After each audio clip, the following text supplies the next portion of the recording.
Rico was the first villain. He came in to not only be a part of the podcast, but like help direct the podcast. So one day we were shooting, and I guess we all found out that Rico didn't appreciate being talked to a certain way, and also just it was bad. It was explosive. So we're sitting in his basement, and we're all having a conversation about I just don't know what, but Mojo Jojo and Rico get into it back and forth and back and forth. Rico doesn't like how he's being spoken to, so he says something along the lines of, "Shut up, I'll beat your ass in your own house," something like that. I don't know. Allegedly, it's not verbatim.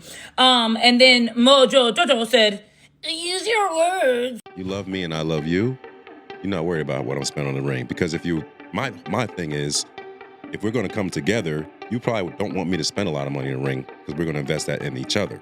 Your fucking hustle will not last long. And not only does it not last long, it's going to blow up in your fucking face and destroy everything that you have. Teeny said that there were food creators coming out saying that they didn't really make their food from scratch.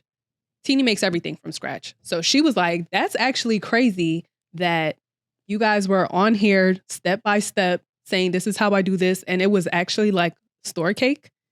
It was, I don't get the purpose of that. I'm sorry to cut you off. I don't understand, like, what did TikTok going out of business or closing down? Why would that make somebody do that? That's how they make their money. They thought that was going away. Yeah. So it's just like, okay, well, now that this is going away, the food wasn't really real. You voluntarily played the hero.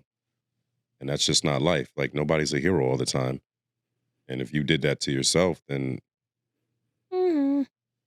what that got to do with me?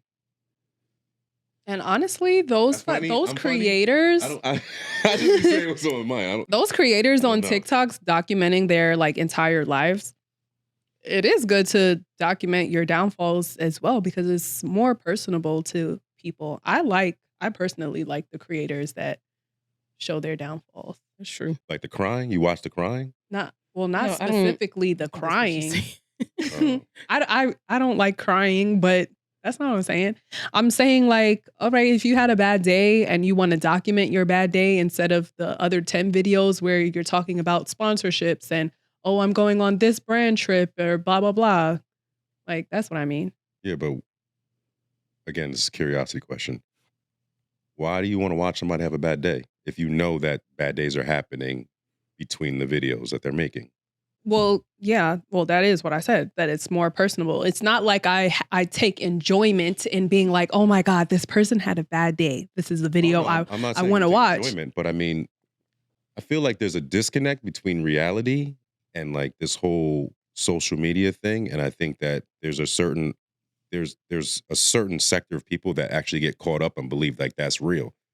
So for you, not you personally, but I'm saying for people that need to see somebody have a bad day and then watch that, I don't need to watch that personally because I'm living too. Like I know what you're doing. Like the game is game. Like I know what you're doing. You're just posting what you're supposed to post. You're getting paid by brands. You're doing this to make money.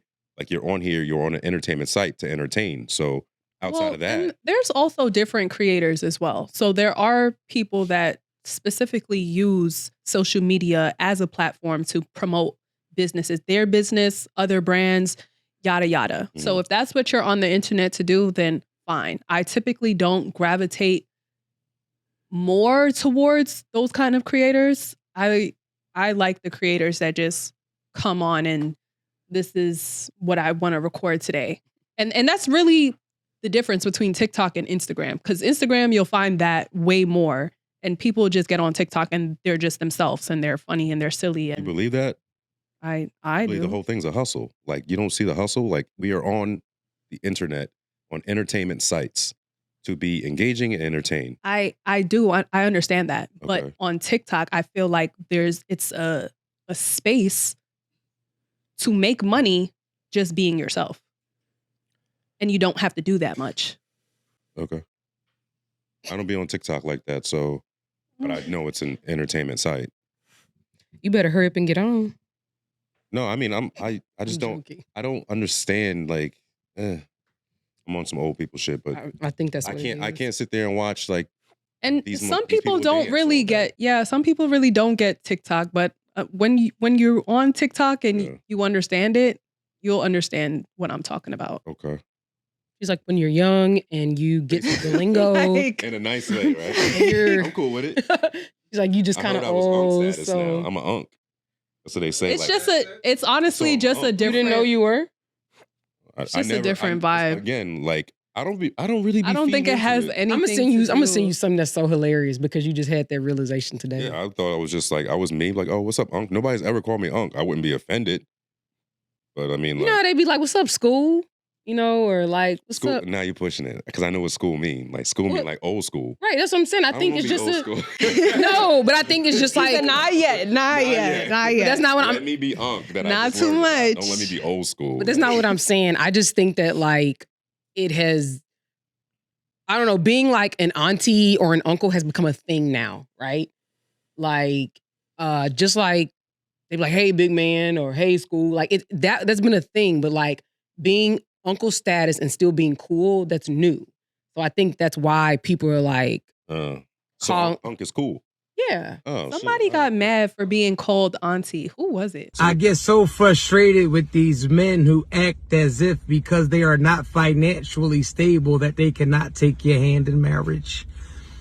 When I proposed to my wife, I had $6,000 to my name. I took $5,700 of that $6,000 and I purchased her a ring, right? And some of y'all might say, well, that was irresponsible with your money. But what you have to understand is that it woke me up out of my sleep knowing that she did not have a ring on her finger. I needed for her to be my The wife. voice is killing me.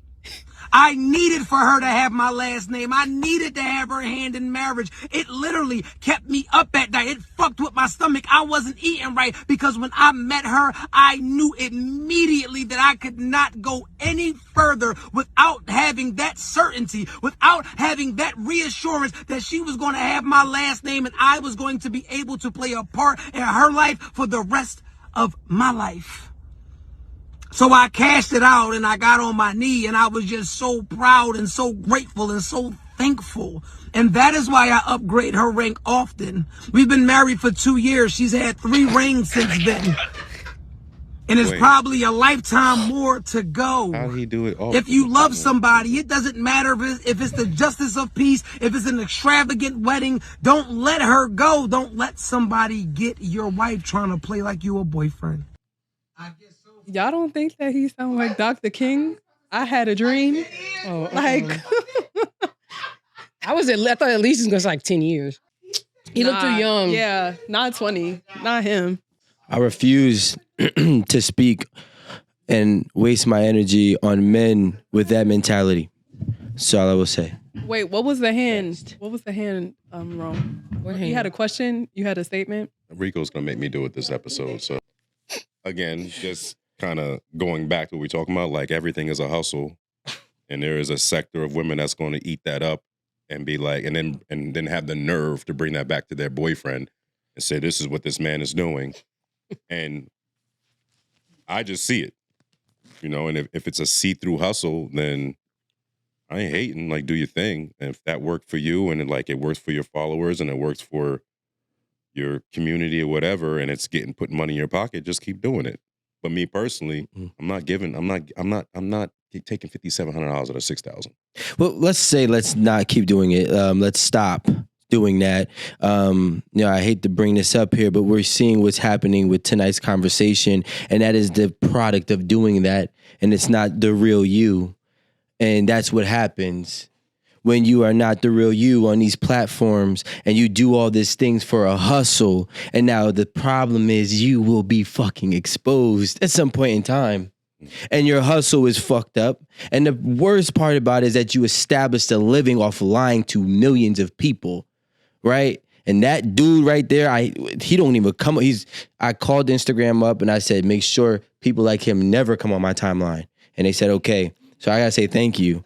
But for everybody else who does eat this up, and it's like, I've seen these women eat up the stupidest fucking content, and they sit here and they bring it to their man, not knowing that man that they're listening to is the same man that they actually complain about when that camera is off. So That's all. I'm going back to my shell. Before I state what I have to state, how much do you think a good ring costs? What? I don't know. You get what you get. You love me and I love you. You're not worried about what I'm spending on the ring. Because if you, my thing is, if we're going to come together, you probably don't want me to spend a lot of money in a ring because we're going to invest that in each other and what we want to do. So me spending my $5,700 out of $6,000, I expect you to call me stupid. All right, cool, Rome. But what does a $6,000 ring look like? Is it something small? Is it something like good investment? Erin. I'm gonna be honest. I wasn't really worried about a ring. So I have a very nice ring. But that's because my husband wanted me to have a nice ring, given like, you know, social circles. And honestly, I think that even his dad probably would have been like, It's a representation of him. that's exactly what he said. Okay. He was like, a ring is a representation of me. And like, if you're going to wear something, I don't want you walking around with something janky, you know? So I was like, well, if that's the case, then it definitely needs to be something that I am willing to wear. Okay. Well, my statement And is willing to wear is like utility, not like, because I just wanted like a band. That's all I wanted. I ain't want no solitaire. I ain't want no diamonds around, nothing like that. I just wanted a simple band. But, you know. Okay. I'm not gonna lie. I was with him. I didn't have no problem with what he was saying. I really wouldn't call no man stupid for taking $5,700 out. He gonna make it back. He only had But- 5,700. You know, he had 6,000. Whatever, same shit. Yeah. He left something in there. But when he started talking about I just want to make sure we all know this is not for the conversation. Continue your rant. Just want to make sure that we all understand that this was only 2 years ago. Right. When he started talking about upgrading the ring as often as he can, and then only mentioned 2 years, I realized that this is a man that just talks. Like, I think everyone had that reaction. But wait, I'm not being funny. Was that was when you realized he was just talking? Not when he just immediately opened his mouth and said, no, I'm not being funny because No, you are. I'm really because not. I feel like men can spot other men's bullshit, or men can spot other men's hustle, and I feel like women can spot other women's hustles better That's than fair. that's what I feel like. That's very And fair. soon as he started with the I said okay. Okay, but to be fair, I did say I didn't find anything wrong with him taking the $5,700 because if you know that's what you want to do, you're gonna do that.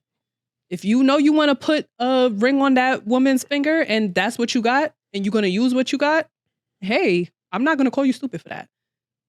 But honestly, I just felt like he's a man that really just talks, and it probably wasn't because he really wanted to do that and I'm going to go above and beyond for my woman. You probably just doing that to seem like the kind of man that'll go above and beyond. A lot of men do upgrade, their wives' rings, right? But he stated he had only been married 2 years, and I think he had upgraded it 3 times. Is that what he said? Was it 3 times? It wouldn't have mattered. He had. I don't think he even said times. He just said often. Oh, okay, well, but he's been married 2 years. It's like he hasn't even been married 1,000 days yet. That's wild. Like 1,000 days, like when you think about it, it really ain't that long. It's less than 3 years. So what are you doing? Like, what's the utility behind that? So to say that you've upgraded your wife's ring multiple times, and let's just say that multiple is twice, right? You've upgraded it multiple times within a time period that is less than 1,000 days. Not counting body pockets, but I'm just wondering, what sense does that make? Like, where's the utility in that? Like, what? I don't understand it. Maybe somebody can tell me. I've never had a wife. I've never bought a ring for a wife. I don't know. I think it's kind of pointless for us to even like give any more energy to that because he agrees that it's a hustle. He said it's a hustle. I'm not knocking it. Everybody got their hustle. No, and that's fine. Everybody got their hustle. I simply don't understand it. Everybody got their hustle. We're all on Instagram, TikTok. I think I heard LinkedIn, and like we're all trying to do our thing. I hate LinkedIn. I don't know. I'm not even on it. I don't think that matters. But you have to understand, not everybody's worried about that long-term win. Exactly. Some people want to do this or whatever they're doing and get their win off for that period of time. And that could be ego. That could be for their followers. That could be for the fans. That could be to show his wife that, I could do this. I think that's the point that I was getting to, is that he's an egotistical man. That's why I kept saying like he's just a talker. He's talking to be like, I could do this, I could do that. It's not coming from the heart. Hi, and welcome to episode 1 of Who the fuck did I work for? So because I'm unemployed, this is my content now. So if you like content like this, like, share, subscribe. Subscribe to my YouTube channel and hit that little bell notification. So this is the creator of the pod. This is Randy Rosario, Mike the Poet, Trip Fontaine, fine ass Keita Rose, and Mojo Dada. A lot of you guys are like, well, I don't care about this bitch or that bitch. Where's my favorite? Oh, shit, this she go to your favorite. She be dropping them gems. This is Kitty Rose. She got Randy out quick, fast. She said, I want your spot. How can I manipulate everyone to get it? I'm going to detail that, though, in the following episodes. It's going to be like 500 episodes. Bonus feature. This guy says he used to be with Kitty, but that can't be true because it would have been around the time she was married, and she can't stand side bitches, and she can't stand cheating women. Ho, the drama, the tea. Hope we all heal. And that's his fault. It's Rome's fault. What I did. It's all Rome's fault. And everybody who thinks like it. I ain't knocking your hustle. See, this is the thing that people need to understand about life. Let him connect. Your fucking hustle will not last long. And not only does it not last long, it's going to blow up in your fucking face and destroy everything that you have. Keita, who's a good friend of mine, I've known Keita for about 5 years now. One thing I always liked about Keita, even when we disagreed, is Keita is real life Keita. That's her on camera. That's her off camera. These other people who do all this for a little bit of change, what ends up happening is I said Are this. you saying the rest of them are not real like her? I don't know. Majority. Okay. Well, and I don't know I know most of them, but I don't know them enough where I've toured with Keita. I've toured with Richie Fontaine. I've toured with Ace Metaphor. I've toured with Just Mike. I've toured with Trip. I've toured with all these people in numerous shows, maybe like 5 or 6 or 7 shows that I toured with them. But the problem is, stop fucking faking for Instagram. And I tell you, a lot of these people never had popularity in their life, and that's why they're okay with doing whatever they can do. And they've never had money in their life, which is why they're okay with faking the funk so they can make some fucking money. But the problem is, and I can only speak for my own life, I have been in the industry since I was 21 years old for a decade. There's been times I was very high financially, and there's been times I've been very low, but I never not been myself, not for no money, which is the only reason why I'm still here 10 years later. The only reason why I can say that I comfortably have not had a job for about 7 years and been making money off of being a entertainment or in the industry entity. All these other people, they get on this internet and they lie. And again, my main thing is, your lie is cool when it only destroys you. But these people build families. These people have kids. These people build relationships. And the next thing you know, everybody gets to see who you are. And the problem is when they all see who you are or who you were, either or, I'm not sure. Some people may say that they've grown, but you destroy that relationship. You know, when you're on Instagram, and Rome mentioned it before, you are a hero. And it doesn't necessarily matter who it is. We had Cardi B complaining for years about them telling her that she's a poor representation for the kids. You cannot gain, and I highly advise, don't gain attention and gain a fan base if you can't be that person's hero. Now, when these people are looking up to you, it's a lot of pressure. And a lot of people can't walk with that pressure, which is why a lot of people don't want it. But in this case, what happens is when all of these people now look at you as the person to guide them, and then the truth comes out, you're not only letting you down, but you're letting thousands of people down, especially the women. Like the women were the biggest ones that ate up majority of the bullshit. And I used to be on there saying, yo, y'all listen to this. He's doing a disservice to you all. Because you know why? It's not reality. It's not the real spill. So I say that to say, going forward, 2025, let's make a conscious effort of being yourself. Let's make a conscious effort of you trying to monetize on who you are and not what is the wave. Because when you can monetize off who you are, what you do, or how you think, then you can never lie to nobody. You can never destroy the household that you built from the success that you tend to gain when you actually can hopefully become successful from being who you are. And I think this is a great display of what's happening when you are not. Actually, we've been fucking seeing it. Y'all hate Fresh and Fit, right? Okay, cool. It's the same ones that y'all hate about the red pill. It's the blue pill niggas doing the same shit. Okay, we just had two of them, and you know what they did? They made millions of dollars. This is not a joke. Not the other guy. He only had 6,000. But this person made millions of dollars. Millions of dollars. And he's I don't know how much he's still making, but I can tell you he was making millions of dollars all last year too. I just had a quick question for Rico. Like why I actually tend to agree with the effectiveness of being like genuinely you. Authentic. Same thing. Well, I also have to consider the fact that these people are running businesses, and their businesses being on an entertainment site, like Rome has said, and there's probably one key point to business. What drives business? What do you need to make the money in business? All right. So what you need to have Customers. What does that create? Revenue. All right, teacher, can you tell us the answer? Y'all, it's like the basic, it's like the most fundamental thing about business. Supply. Supply and demand. Is simply business is based on supply and demand, whether it's a widget, a service, it doesn't matter what it is. It doesn't matter. Everything is supply and demand. And like Rico said, these people are running businesses and in many cases not being authentic about their product, but they supplying so long as there's a demand. So I kind of understand what Rome was saying about, hey, that's they hustle, that's what they doing. You know, they may not be here for a long time, but they here for a good time.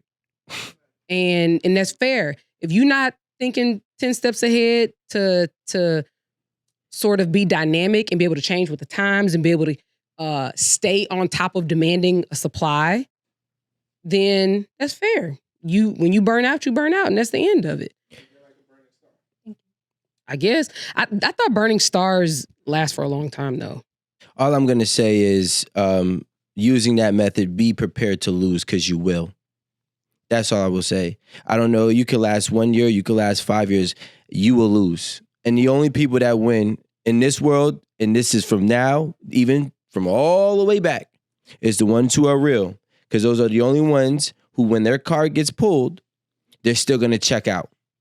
And when everybody else's card gets pulled, they diminish and they fall and they crumble. That's why there's so many people who had temporary success. If you're cool with having temporary success, I feel bad for you, because I'm going to tell you the worst thing in life is to live a luxurious life and lose it all and have to go back to living to what you really were. And if that's what you want, just be prepared for it. That's all I'll say. It worked for Bernie Madoff. Shit, he went to jail and he was dead in about 2 or 3 years. So it worked for him, and it worked for a lot of people doing the same kind of thing. So I don't know. I'm kind of in the middle on this, only because I see your point, which is kind of my point too, and I see Rico's point, which is kind of my point too. So my thing with this is, are we expecting people to not have skeletons in their closet? Because This whole authentic thing, just hear me out. This whole authentic thing, right? I get it, and we're showing our highlights, but we all know that we're showing our highlights, okay?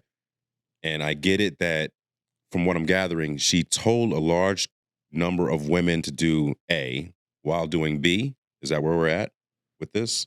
Not her. She? Not the one Not that was her. talking. Like, Okay. I guess the other Mojo people. Jojo. The other person. Or No, so she, just so you have clarity, yeah, that's what I need. the people that she said on this video, I'll give you an example. The girl Kitty, she says that she hates and despises cheating wives, but there's proof that we all know that she's cheating on her husband. So you sit here and you advocate for something because it brings you dollars, but yet you don't practice what you preach. Okay. So I can understand different business, but this is a different type of business, right? In which your success goes based off what you say. But then it has to be followed up with how you are. And so what happens is the people that bite the bait, they get led astray and they suffer with that person. So that's one. The dude that we're speaking of is, yes, Mojo Jojo. Mojo Jojo. He does the same thing. Okay. He doesn't practice what he preaches. You know what I'm saying? And there's a lot of internal issues. You know what I'm saying? I'd been new from the very beginning. So why you ain't put your people on when you knew I about told him he was gonna fail. No, them. Like, yo, you said. I told them all. What you talking about? Oh. Nobody listened to me because everything I say is 5 years ahead. So when it happens, you don't, like, you winning right now, so you think it's good. And I told him, like, yo, you keep going down this route, you're gonna lose everybody. Not only gonna lose everybody, you're gonna lose everything. And I told everybody the same exact thing. Y'all can't be the way that y'all want highlight clips. You just need to be you and hope that that version of you is the highlight. And if it's not, in due time, it will be, whenever your time is, right? So I did tell him this whole thing. This has been since 2020. You know what I'm saying? But with me, and that's why I decided not to work with them. Not them, but him. Because I don't mess well with the fake. I don't mess well with the opportunist. I don't mess well with the people who want to just take advantage of a certain time frame and then continue to move on and try to act like there's no stain on their record. I'm all about showing my skeletons in my closet. Shit, I just posted on my Instagram how I looked in high school. I was still cool, by the way. But there's I was nothing. about to say, weren't you talking about how good you looked in high school? Yeah, but I'm saying there's losses that I've took too. And I post them too. I'm not saying I advertise my losses every time. But I'm saying that if you ask me about it, I'll tell you about it. And if I tell you I did something, I did it. And 9 times out of 10, it's an article you could read about it that was written up by somebody else. You feel me? So what I'm trying to, and then if not, my peers are going to be able to tell you how I lived. The people that are close to me. And unfortunately, the people that are close to the people here are saying opposite. So now the thing is, We're saying opposite of what? of how he is. Or what Versus like how he comes off. Yeah, like how he is opposite from what he promotes. Oh, okay, gotcha. Right? And I get it. Business is business, but at the same time, when you know somebody is a certain type of way, and you know you've watched them literally still manipulate the entire time, lose and get it back and lose and get it back. My thing is, why do you want to be in the crossfire? Right? Why do you want to be in the crossfire? There's not enough, and mind you, we got paid well. Like when I say well, I'm talking about 6 figures in a year, 25,000 a quarter. You know what I'm saying? These contracts are big. So like for some people, this is the only source of income or the biggest source of income. So they're like, all right, cool. I'm going to figure out, I'm going to make it work. But the problem is in that time frame, 9 times out of 10, what you're going to do once you do take that contract, which is just like a record deal, it's a terrible contract because you're around terrible people in terrible environments that's just going to suck you, drive your energy. And then literally by the time you're done, you explode. This is an explosion.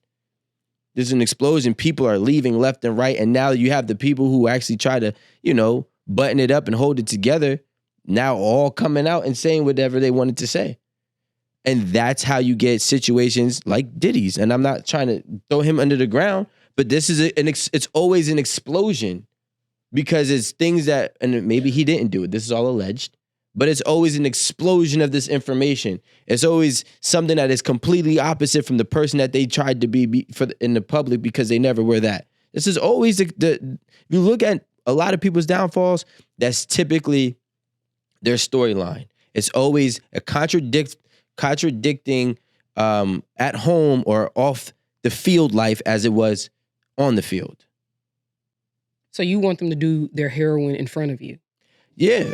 Don't this kind of remind y'all of the president right now? Like everything you've stated is like everything he's done. Again, supply and demand. He a seller. I give it to him, baby. He out here selling hopes and dreams. And baby, they eating it all up. So Well, clearly it works. I won't get into politics because It's not politics. I won't get into, well, he's technically, but he's in the politician realm, and all of them are fucking liars. You can talk, but you can Right. talk about what he was prior to him even entering politics. Same thing. He's never changed. But neither was our last president, right? So my thing is, What does that But say? one- I'm yeah, sorry. oh. I'm sorry to cut you Yeah. off because it sounds like you were very stuck on this moral aspect of quote unquote keeping it real, right? Mhm. And I understand they did something, they got found out, which were skeletons. Everybody's got skeletons. And if you are going to rebuild, now they're going to take the people or the women that did cheat on their husbands and have a whole new community. bro, she just said, well, you probably didn't see it then, but and maybe it might be on the second one because she did a part 2. She was just saying that Kitty was fucking Ace. So like, Oh, She didn't say there that you go. there. So in a there you sense. go. But what I'm saying is, Somebody she worked with. I didn't hear that. okay, well, She said that in another video. there's a difference Yeah. between having a skeleton in your Got closet it. and walking around with the skeleton being the same shit. Cool, but then you are able to tap into another market of, hey, y'all, not only did I lie, I'm human, okay? And now I'm trying to rebrand, Yeah. and now I'm going to take all you women or people or men who follow me, and if you cheated on your husband and you are sorry, or you cheated on your wife and you are sorry, come over here and let me apologize, right? And if you ever fucked your coworker or fraternized at work, come over here and I can relate to you. So how you see it as a moral, like, oh, you got to stay true and you got to do this. One, everybody's got skeletons. Ain't nobody fucking perfect. And and I'm not saying she did. I'm saying people get up on there and like you said, they got paid a large amount of money to tell a story. You're focused on the be, learn, grow. That's what I'm hearing. Okay. I'm telling you that it's not learn and grow. It's be, lie, and still be. Okay? So there's a difference. We have Black China, who's been a great example last year of saying that, hey, this is who I was, this is who I'm working to become. Mhm. That's entirely different. Now, if Black China was saying this is who she is, she's giving herself to God, or Brittany Renner, right, who is now Muslim for the last 5-6 months, and she hasn't, this is all alleged from her, that she hasn't drank in X amount of months or had sex since she converted, but yet she's on OnlyFans getting fucked while she's saying this. It's like you are a walking contradiction. Wait, But who are we to condemn her? Jesus Christ. What I'm trying to say is this. you're right. Jesus Christ. like, I am never opposed to somebody being better than what they were. Mhm. I'm never opposed to that. Are you Because gonna who give you them a were, chance huh? Are you going to give them that chance to? Me personally, Yes. it depends on what you did, and then you have to earn the second chance. You're not just getting a second chance because Then you're not going to be her fan base, and she's cool with that. but you're not understanding that this is not a fucking fan base for a second chance, and she's constantly doing it. That's what I'm trying to tell you. Okay, and there will be a fan base for women that cheat on their husband and constantly do it. That's what I'm saying. Who's the villain in this story? I was Are gonna you say- talking about Keita? No, I don't No. think so. Not the lady that's talking. We're just talking about the actions of contradicting. And what I'm saying is, he's saying you can be a walking Y'all said contradiction. she. I just wanted to know I was who like, yeah, the let's she clear it was up. directed to. Well, this is all alleged, right? Okay. We don't know. I wasn't there. I don't like fake ass niggas. Be who you are. And the people that I don't like, I'm cool with not liking them, but I respect them because they're them. It's just not my cup of tea. I'm fine with that. But when it's like, yo, you're being A, and that's not even who you are, I never would respect you. And that's my end all be all. I can't see this. Okay, so then. Well, I don't think that respect is what was being looked for. It was the money. No, but the thing He is, has a product, it sells. you're not understanding because you're not listening to what she's saying. What she's saying that all these different things are happening because there is no respect, even when he has the money. His cast doesn't respect him. The work environment is failing. The people keep on leaving. The turnover rate is high. It is respect, even with the money. No, I am saying the same thing as you. I don't I'm think saying I'm saying he's not looking for I don't think he's looking for respect. He's going to do whatever. The cash grab. Yeah. I think y'all need to understand those people fiend for it. And if you actually have you ever watched somebody who's never been respected get disrespected and they put millions of dollars up? Have you ever watched it? Because I watched this shit. I don't even care about y'all thoughts. I watched the nigga get disrespected. I watched the nigga put up millions of dollars and fly you here, put you in this place, and then also, and that's for everybody, and have no respect. Everybody talks to him any kind of way, then he explodes. Okay? Then he explodes and he snaps. And then everybody gets to see it. But then you know who he snaps on? He don't snap on the people that don't respect him. He snapped on the one person that does, his girl. That's the only one he can flex his power on. His brother. That's the only people they can flex their power on, because everybody else who doesn't respect him and can take from him, it drives him fucking insane. And the reason why it drives you insane is because you would think that even with all the money in the world, you could buy respect, and you can't. And that is the part that I can't speak for women, but for men, that's the part that would drive a nigga off the deep end. But what if they're not looking for respect? Jesus. All I'm going to say is who... If we are going to say what if somebody's not looking for respect, all I want to know, can somebody here name somebody that they personally know, personally have worked with and seen and crossed paths with? Have not. And so if you have had another situation where somebody didn't care about being disrespected by numerous people and lived their life without any respect, I'm not talking about respect from strangers. We don't give a fuck about a stranger. I'm talking about the people that you feed, the people that you care about. When you have what you think can buy you everything, not be able to purchase the intangibles, you lose your mind. That's what I'm trying to explain. And so when we sit here and say it's just a hustle, I'm getting my money, and give me my money, and it's cool until that person is jumping off the deep end because they thought, you see men jump off the deep end because he had money, but he thought he could buy love. Well, you can't. He thought he could buy the attention of a woman. You might be able to do that, but you can't buy the affection of the woman. You can't buy the loyalty of a woman. You can't buy the respect of a man. These are a bunch of lists of things that you can't fucking buy.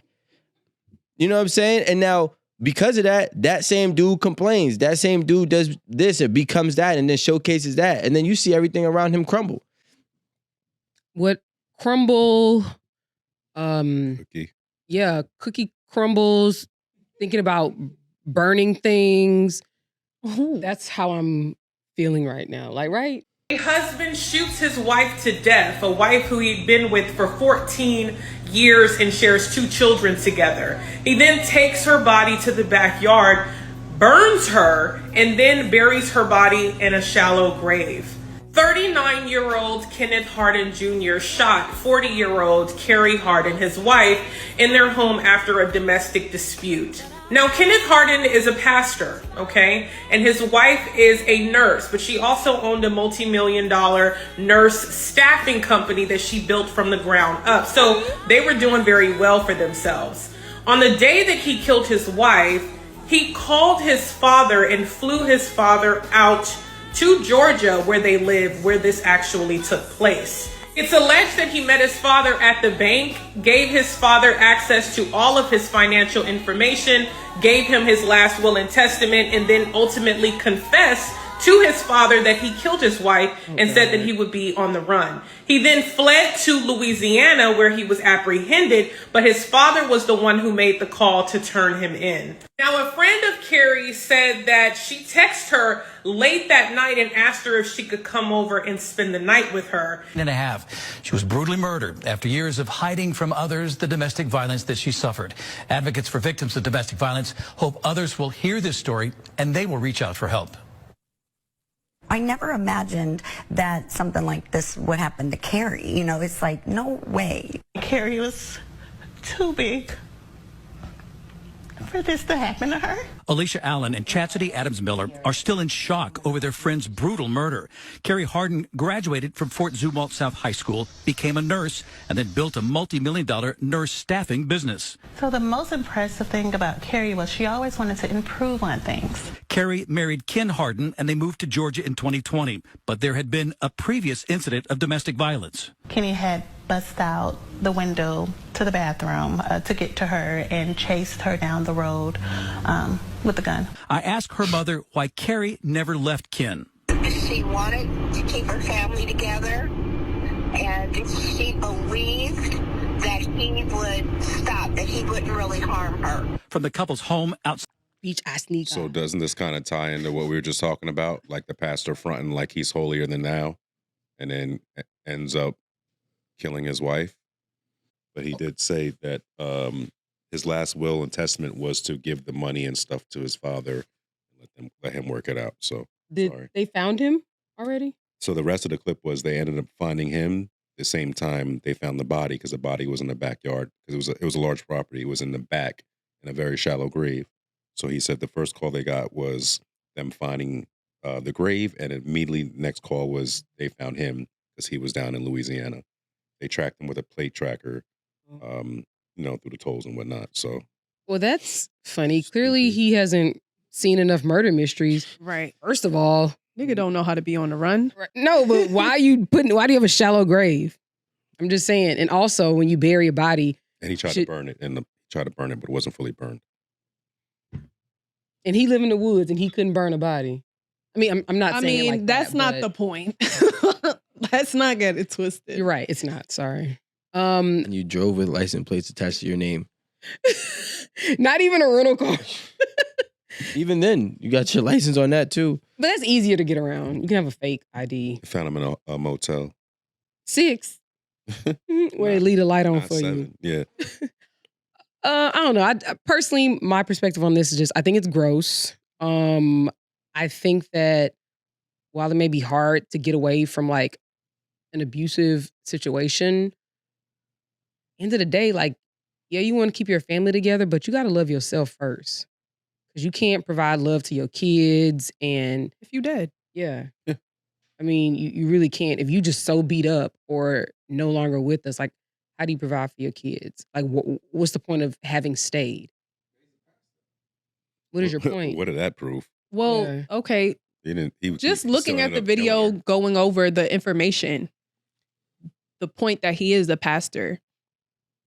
Why It doesn't change anything. I don't think that it changes anything either. But why do you think that we get so caught up in like the titles of things, people's image? Because pastors, they're supposed to be holier than thou. They're supposed to be better than us. Are they? Better than us is the wrong, that's the wrong thing. They should be living Christ-like. I guess that's probably a better way to say it. Well, I won't say Christ-like, but they should be living according to whatever The path of the Lord. of whatever their religion is, you know. Can I? Yes. Thank you. Can I tie this back around? To what?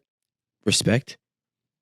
These titles, positions have a certain level of respect that come with it, have a certain level of, well, everything else is subcategory, but it all is to gain the respect of the masses or, a specific group of people. So if I have, for example, if I get listed on the Forbes list, it's easier for you to respect me as a wealthy man. It's all for respect. Or a wealthy woman. It doesn't matter who you are. If you get a doctorate degree, it's easier to respect you as a educated person opposed to somebody who just has an associate's degree. Right? So what happens is, from the outside looking in, we are taught to respect titles. We are taught to respect accolades. We are taught to respect certain things that people are able to be decorated with.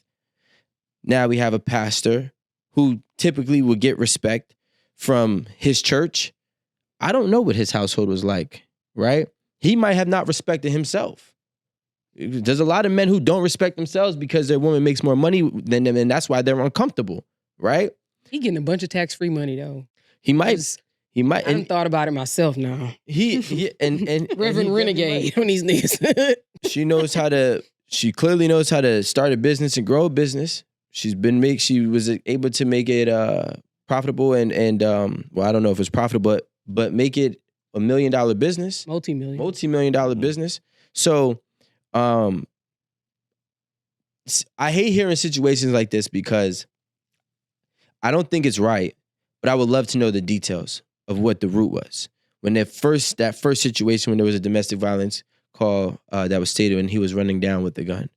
I just want to know what that conversation looked like, what transpired.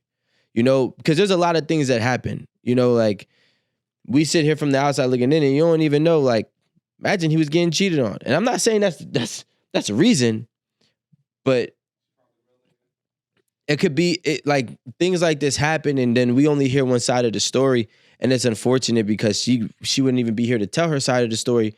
But I would like to know more details before I make a real, a real opinion on it. Although I do agree that murder is still not the answer. I think that in that situation, I wouldn't be questioning what her side of the story is. Yeah. You busting down the bathroom window to chase her down the street with a gun. There's nothing that you can tell me caused that reaction. Nothing. I don't care if it was cheating. Be surprised. I don't care if he went through her phone. Especially because he's chasing versus like the other way around. I don't care if she took some of his money. Like that. I do think that different things affect people differently. And although that we could sit here and say what is, acceptable or what you can and can't do, I do believe right and wrong. I don't believe somebody should be murdered, especially if it was for infidelity. I don't believe that she deserves to be murdered. But going back to just the whole, mindset and what happened, the build, there's some things that happen to people that we don't even know that happened, and you might hear it or you might not. Honestly, it's a terrible situation. Like, because now they daddy finna be in jail. Word. Their mama is dead. They gonna hate their daddy. So I mean, hopefully they have great grandparents. Like, this brought me to, I just watched this video, which was fake news at first about cheating. And it said, stop cheating. And there was a video of a house and they were going through the house and there was just blood everywhere. Like this, it looked insane. Blood on the walls, blood going down the floor, blood on the sink, going into the living room, to the kitchen. Like it was blood in the rooms and blood on the door handles. It was blood all over. And, I was reading the caption because I was like, in my brain, there's no way this is one person. This is too much blood. Like this gotta be. He was running. No, it was no. The amount of blood it was, like they would have been dead. I mean, they would probably at that point chopping the body up in different sections of the house. That's what I was thinking, actually. But it was more than one person. It was the person they was cheating with. No, it was themselves. It was a suicide. So, and he killed the kids as well. So I think they had 2 kids. It was in, I don't know how to pronounce this, Manoa, Hawaii, Manoa, Hawaii. And I mean, there was, when I started reading up on it, there was a lot of time being built up of him saying like, hey, this and this is like, he was under too much financial stress. He couldn't afford this. His chiropractor business wasn't doing well and all of those different things. And they actually coordinated and came up with a plan to kill themselves and the kids. The husband and wife? Yeah. But the actual suicide, she wasn't in agreement when it actually happened. From the last message that they said, that was sent, he said, okay, I think the time is now. Was he church? They went to church too, right? I'm not sure. I just read, I started reading it. So I lost all sympathy for that story, knowing that it was planned from. Well, it wasn't. But the thing is, he said it's time to do it, and she was saying, "No, we can move to Japan with my family, and it'd be easier." So, like, she was trying to find a solution, and that night is when it all happened. So, and it wasn't a suicide for both of them that committed suicide, he committed Killed her. Yeah, he committed murder on everybody and then killed himself. Murder-suicide. Yeah.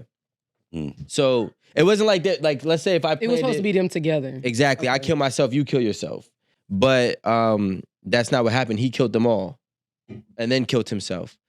My cousin best friend last year, she was dating a guy. He got caught. They were married, actually. He got caught cheating.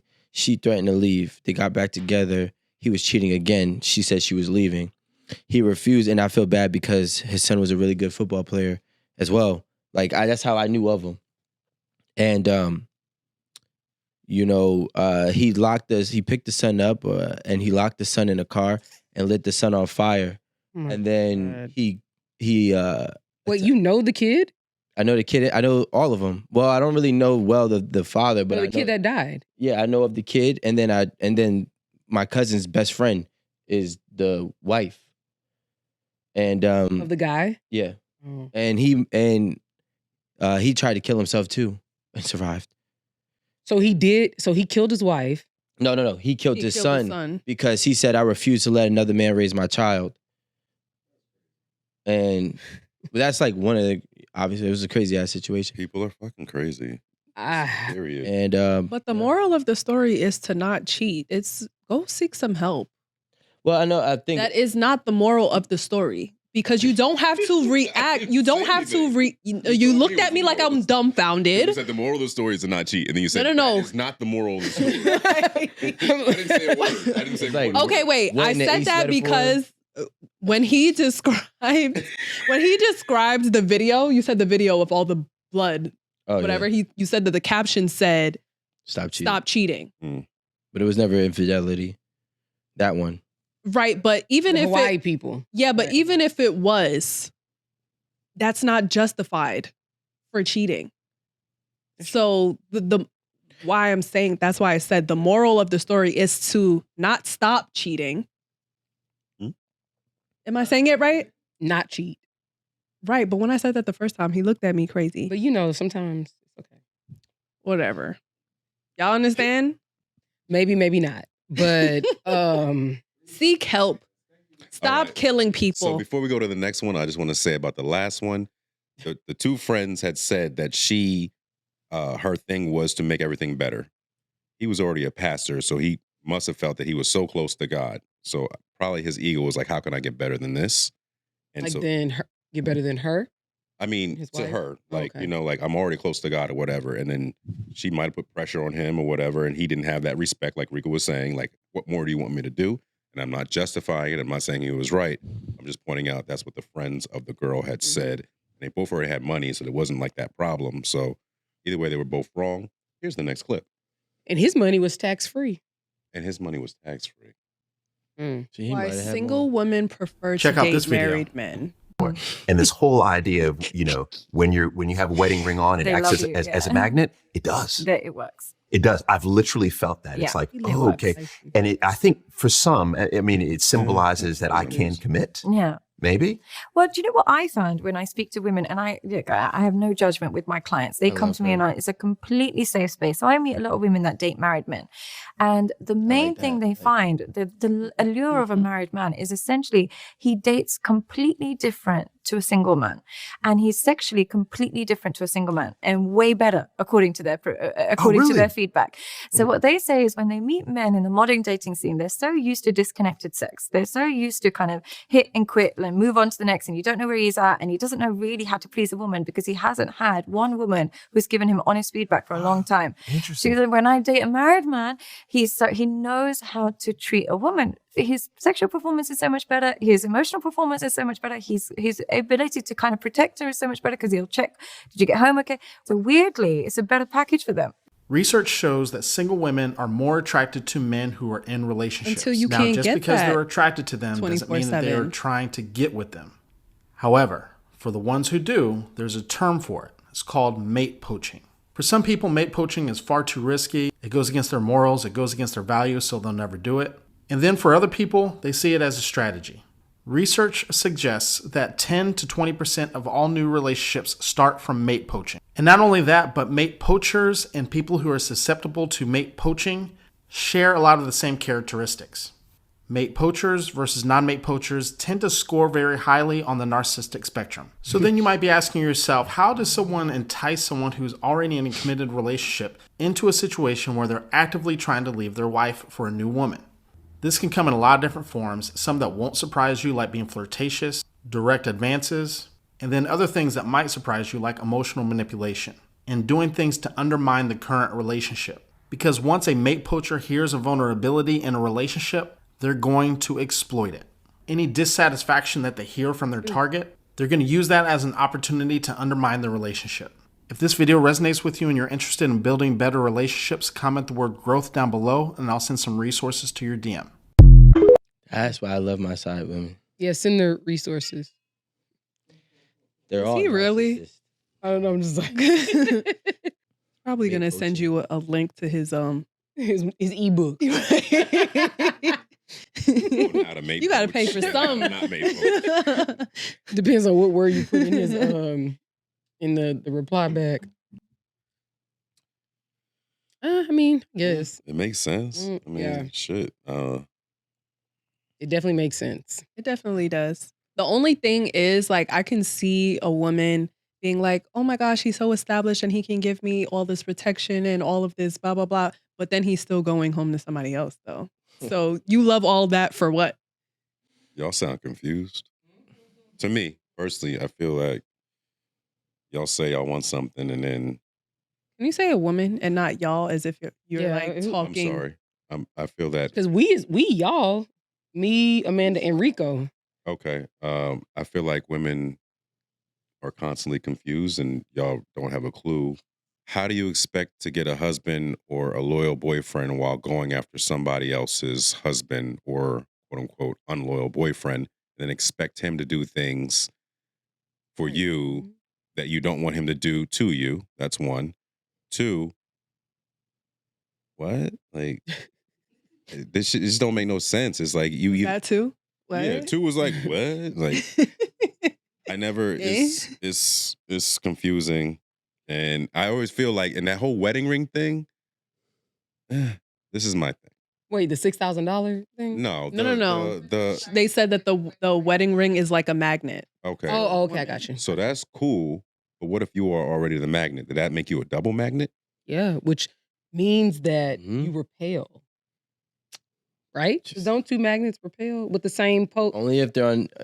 Right, but if they have the same polarization or I'm definitely gonna get permission to do this. And south side. But if let you know, I will. I'm going to do this freaking what you call this? What would you call this theory? Experiment. Absolutely, and you know what? And I'll be allowed to, and I'll explain to my girlfriend. Right, we'll go out together because I have a completely different theory because I've never tried the ring on. All right, well, perfect. So do one with both, right? Experiment with. I was gonna let him live with two different bands, the black one, and then the diamond one. Okay. I'm just curious to see if you attract different type of women for each, because for me it'd be like, my shit, all right, you better not come over here with just some regular old pussy. Like, you better, you know what I'm saying? You better do more for me, because I feel like listening to this, women will look for, and we're talking about a man in a relationship. They'll look for the vulnerability. They'll look for the weak spaces. They'll look for the point, the void that they can fill. Which is the regular band. The regular band, he might be like, okay, you know, but he got some shit on.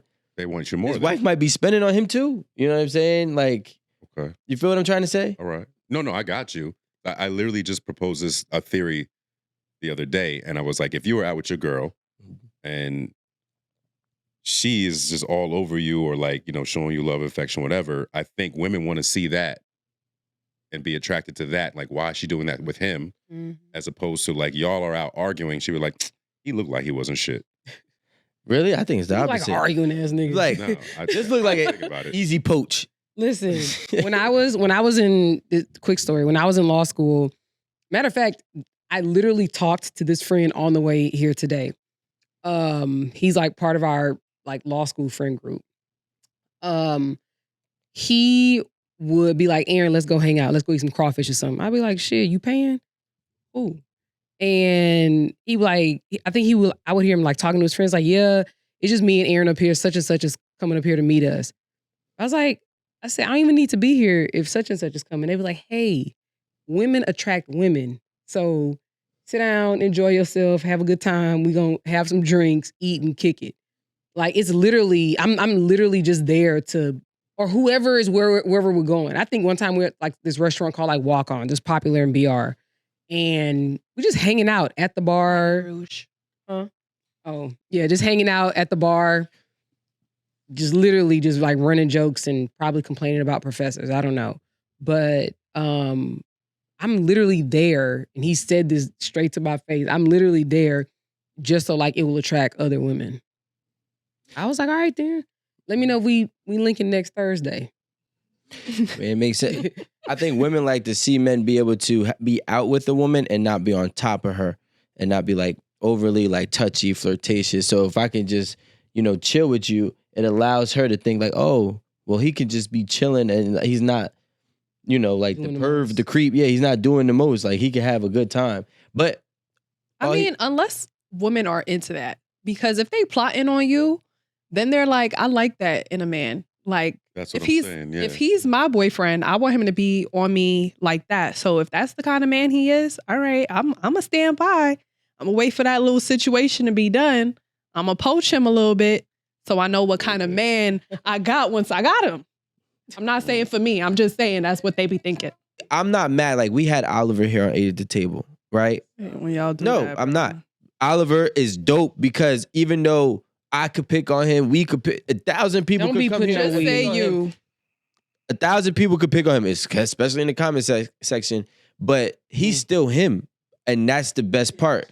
He was always unwavering himself, and absolutely, and that's why, like, although I disagreed with his approach on life, when Rico was talking, all I could think about is like you don't, but like those of us who like work 9 to 5 jobs, we all put our all in and then expect for a check at the end of the week. They could literally be like, man, fuck y'all in that check. I got 2 extra weeks of work. I'm not sending out payroll. That's $250 right there. Yeah. And I'm not saying that I'm justifying his methods or whatever, but in some way we all kind of do that, and it shows that we have a belief that whatever we're putting that investment into, that is going to come back to us.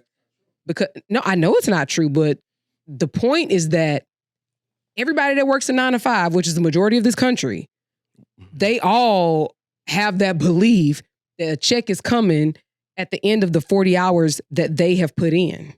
Or they got you understand? Job the next day too.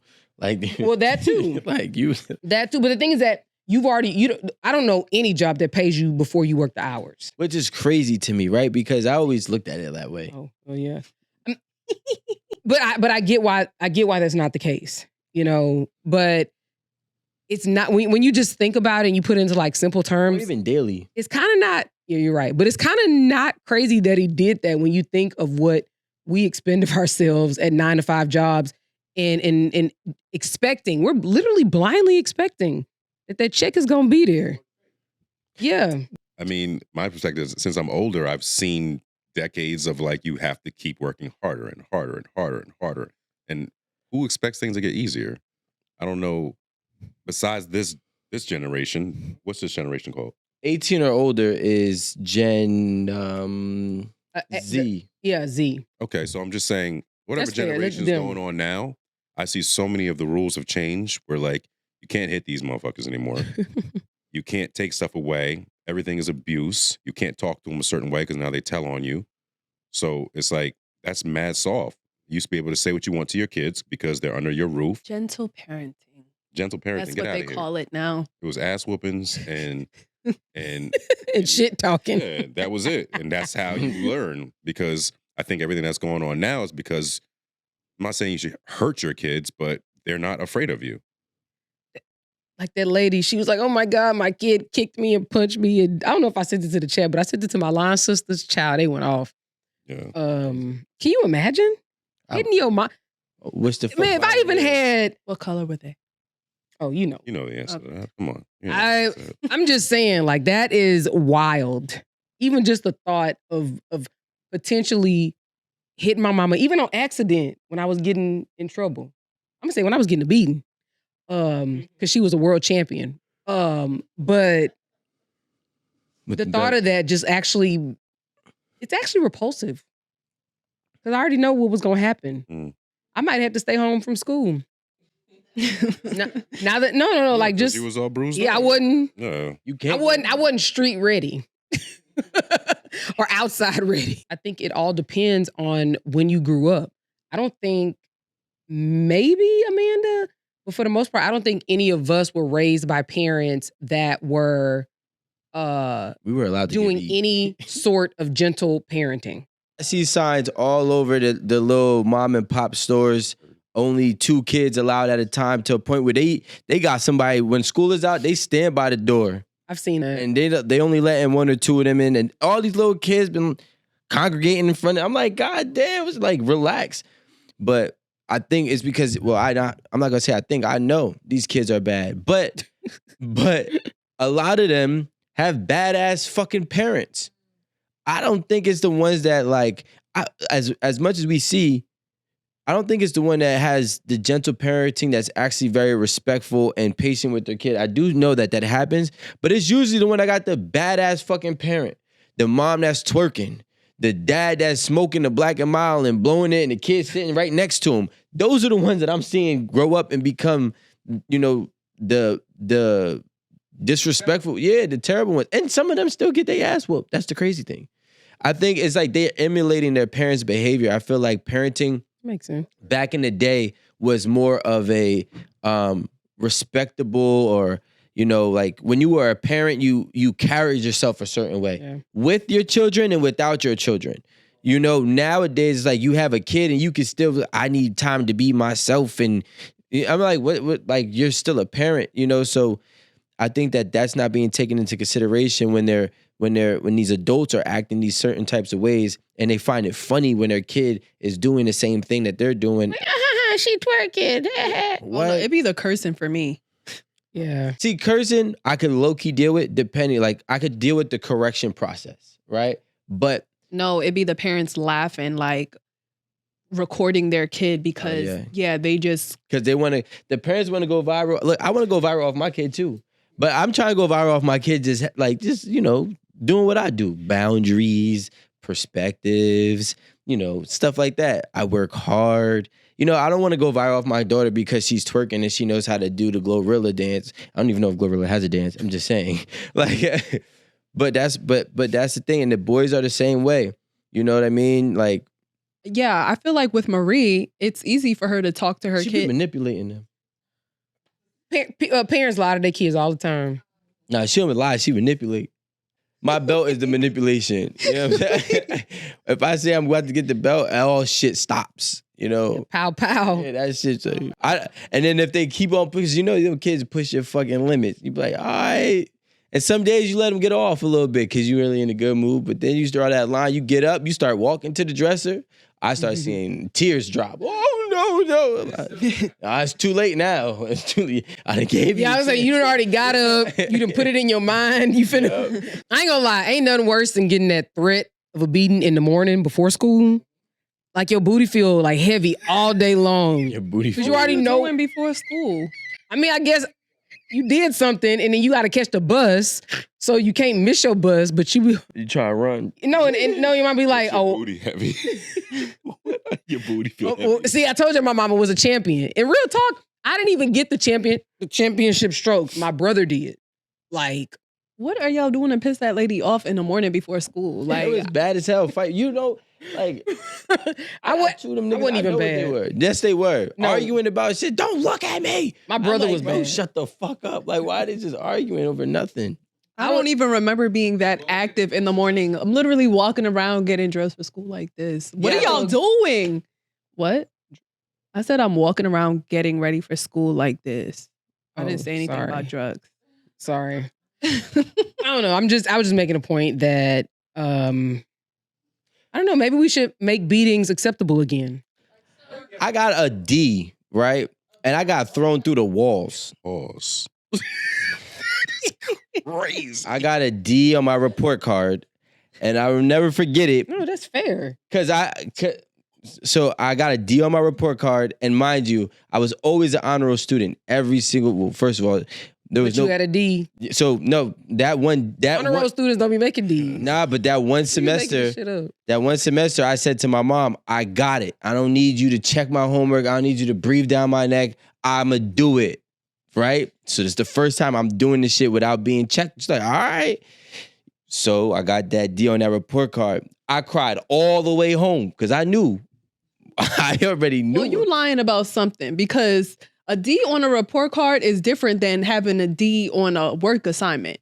No. Or a progress report. Okay, so let's say this because I'm not lying about shit. I got a D on my report card because my mom was always on top of me. If did you do your homework? Did you have a test? Did you study? They was scheduled. I got a test on this Friday. All right, cool. You got to study Wednesday and Thursday. But when I said I got it, she released the shit. She said, go ahead, you got it. Do it yourself since you said you got it. Okay, so it was for the whole term. She just let you like the 6 weeks or 9 weeks. Yeah, whatever. Yeah, the marking period, not the semester, the marking period. I got a D, and I was being bad as hell because you know why? There was no repercussions. She's not asking questions or whatnot. Right, she's not on top of me. So now being bad as fuck, I'm not really paying attention. I'm thinking I got it. I get a bad grade, but then I get a good grade. So I'm thinking that it's balancing out until I got that moment. You ain't know about averages? What class was this? This was in science. It was in 5th grade. Mr. Graber. Shout out to Mr. Graber. So I got that D on my report card. I cried home, and my mom came home. And mind you, she already worked mad jobs. She came home. I was like standing the way it was. I was in the hallway. And I was like, I tried hoping that my sob story would make her feel a little bit emotional. Like, I tried to do it by myself and I just didn't do it. I got a D. My mom said, you got a what? Poof. I went from the hallway to my bed, through the wall. Like, last D I ever got. No Diddy, right? Last D on my report card I ever got, right? You know, sometimes you think that you could do it by yourself, and I realize that too. Like, even if you look at people that, you know, they have they have strict structure, but it doesn't actually get instilled into their foundation. So then when they get to college, they lose all that discipline, right? And when they lose that discipline, then next thing you know, they fell out of college. Okay, so we had Ask Amanda come in. I'm 26, my husband is 28, and we've been married for 4 years. On New Year's Eve, we hosted a small party at our house with close family and friends. Everyone was drinking heavily, including my best friend, who's 25. Around 11 p.m., I was exhausted and went to put my 4-year-old son to bed. I ended up falling asleep and didn't come back to the party. The next day, the house was a mess, typical signs of a good time, but later, I got a call from my best friend, and she was upset. She told me that my husband came into the room where she was sleeping, got into bed with her, and they had sex. She said she blacked out and didn't remember everything, but knew it had happened. She kept saying how horrible she felt, but I was in shock. When I confronted my husband, he told me he doesn't remember anything after 11 p.m. Liar. He was adamant that he was too drunk to remember, and he swore he would never do something like this if he were sober. But here's the thing. This isn't the first time my best friend has been in a situation like this. A few years ago, she had an affair with another friend's husband, which led to their divorce. She even ended up marrying that guy. What? But their marriage didn't last because of more infidelity. Throw her away. I'm so torn. I never thought in a million years that she would betray me like this. I keep wondering if this is just who she is. Yes. Someone who preys on another woman's husbands, or if it really was just a horrible drunken mistake. I feel so lost. The truth is, I don't want to leave my husband, but I don't know how to move forward from this. What should I do? How do I even begin to process this? First of all, it seems like you already know exactly who your best friend is. To say that you wouldn't think in a million years that she would betray you like this is, I don't know. Did you never think about it? Because she's done it with someone else's husband, a friend of you guys, a friend of hers. So she's capable of doing this type of thing. It's not out of the norm for her. Repeat offender. I think it depends on like, does she know her like his drunken tendencies? Like you have some men who can hold it together. You can tell they a little off, but for the most part, they look normal or acting normal.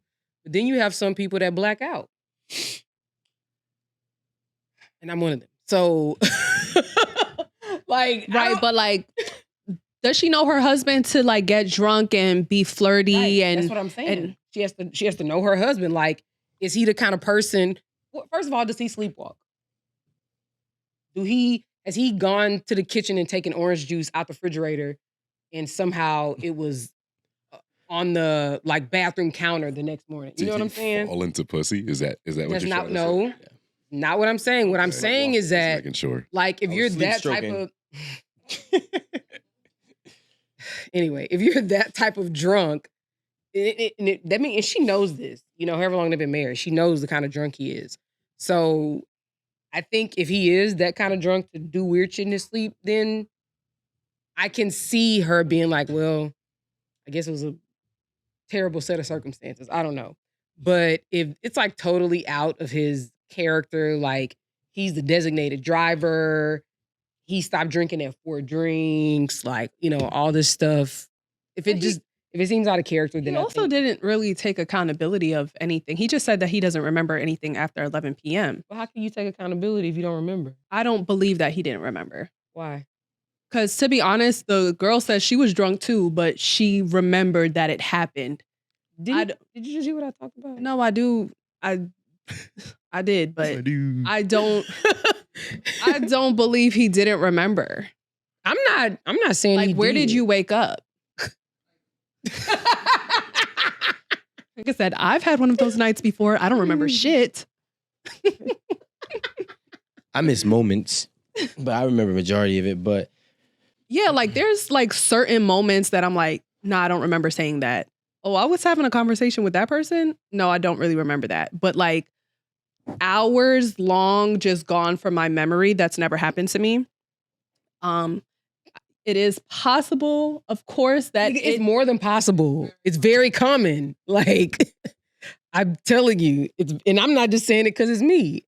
It's very common. I think she should forgive the husband, but get rid of the friend, because the friend is doing it already. It doesn't matter who you marry. Y'all have a birthday party or whatever party, and that friend has been shown to be consistent on fucking husbands and trying to marry them. I don't understand what you thought was going to happen. Why do people think that they're exempt from somebody's being themselves to them?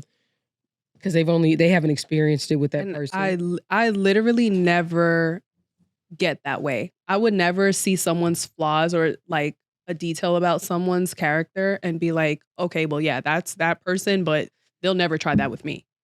I never think that at all. There's always a possibility it'll get done. Am I allowed to say what really happened? Yeah. Okay. So since you were there, yeah. I was there. I know him. It was him. I know him. So that's how you got that wedding band. So they were 24, 28. They've been together for 4 years. She already been through a divorce. Her friend already been through a divorce, which means she told her friend was pillow talking with her man. She was telling her man that, yo, every time she gets a man, she cheats on him. Dude was like, bet, bring in a New Year's party. That's what really happened. And very plausible. He slept with her, and then he's saying he didn't remember sleeping with her. I plead the fifth. I'm just telling you what happened. But I mean, the whole shit was structured. Niggas ain't cheating by accident like very this. Plausible. Like, and not only that, but like, I got it off in my house. I didn't have to go out. You invited your friend. You told me how she was. You put her in front of me. Ain't nobody told you to do that. You left your whole friend around me, and we was all drinking. I ain't saying I would do it. I gave her some of the drinks. I'm just telling you. I'm telling you that's what happened. I see through the bullshit. It sounds like her friend is a homewrecker. She's a homewrecker. That's well, that part. But like, why would you bring a homewrecker around your man and drink with them. That's what I'm saying. The wife ain't take or whatever she is isn't taking accountability of that, because although she doesn't control the action, she's also making something extremely easily accessible. So Not Rico. Forgive that man. You gonna say it's the wife? She should have done something. No, I'm saying the wife should never have brought over that cheating ass friend of hers to her, like, and left them drunk. Or she could have been like, you know what? She should have told her husband to not be there. I mean, she needs to not be her friend, right? Though we can't really take those kind of measures all the time, because who wants to do that? But just to be honest, I would do that. You can't come around. Sorry, I'm not inviting you. Yeah, because your man would probably twist her out. I hate to be that kind of person. Like, I don't want you to come because you might steal my man, but you just might. I just don't.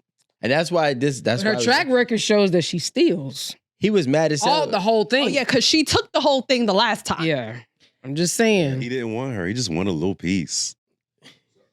He thought she was going to keep a secret too. That's why he mad. Right. It was like, stick to the plan. We didn't remember. I know the situation my friend is in, so I'm just looking out for him. And I'm going to say, friend, this is a wild one over here. I know she might try to approach you and, throw a little something. She's going to try to poach you. I don't know what information you're going to give, but just stay away from that one. You do with that what you will. That's fair. That's not my situation. So if I do see them talking and see them getting all cozy, I'm just gonna walk the other direction. She know how to work. Because I'm not finna police them all night either. Right. Yeah, but you just put me in a fucking cage with a tiger. No, but she gave you information. I love tigers. Like that's like I'm a tiger whisperer, and you just put me in a cage with a tiger and said, "Don't pet it and don't talk to it." And I'm like sitting there looking at it. Because the tiger might bite your hand. It'd be so awkward. Like you just sitting there looking like. But when the tigers start tigering, like what do you expect? I whisper. Nah, Rico's ignorant ass is gonna be like, Amanda, this is all your fault. Because if I never came to that part, and I'm gonna be like, you didn't invite the hoe, or if you Rico didn't tell would me, dead ass say some shit like that. If you didn't tell him that he was a hoe, or if you didn't tell me that she was a hoe or a Rome, take me out of the situation. You didn't tell us, right, that she was a hoe.